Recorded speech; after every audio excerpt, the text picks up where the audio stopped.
రాజన్న సిరిసిల్ల జిల్లా నేవురుపల్లిలో cotton search నిర్వహించారు పోలీసులు. తనిఖీల్లో సరైన పత్రాలు లేని 30 వాహనాలు సీజ్ చేశారు. ఎవరైనా అనుమానిత వ్యక్తులు కనిపిస్తే తమకు సమాచారం అందించాలని తెలిపారు వేములవాడ డీఎస్పీ నాగేంద్రచారి.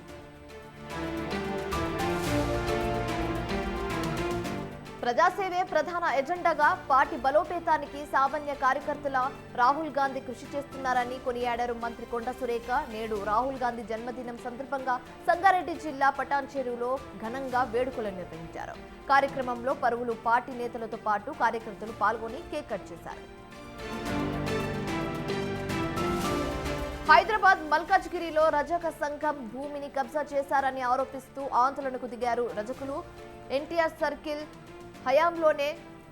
సర్కార్ హయాంలోనే అక్కడ దోబి ఘాట్ ఏర్పాటు చేసుకుని భావిస్తున్నామని, భూముల ధరలు పెరిగిపోవడంతో రాజకీయ నేతలు అందుబాటులో లేకపోవడం తన ల్యాండ్ పై కన్నేశారని ఆరోపించారు.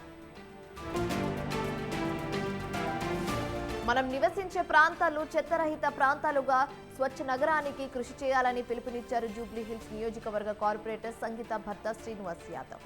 స్వచ్ఛ సామాజిగూడలో నిర్వహించిన కార్యక్రమంలో పాల్గొన్నారాయన. రోడ్డు పక్కన పేరుకుపోయిన చెత్తను వార్డు శానిటైజేషన్ కార్మికులతో కలిసి తొలగించారు.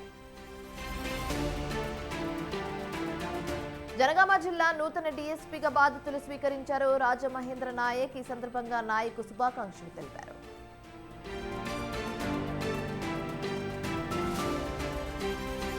కొమరంభీం ఆసిఫాబాద్ జిల్లా కేంద్రంలో కళ్యాణ లక్ష్మి చెక్లను పంపిణీ చేశారు ఎమ్మెల్యే కోవాలక్ష్మి. ఎమ్మెల్యే క్యాంప్ ఆఫీసులో జరిగిన ఈ పంపిణీ కార్యక్రమంలో ఎమ్మెల్యేతో పాటు అధికారులు, పలువురు ప్రజాప్రతినిధులు పాల్గొన్నారు.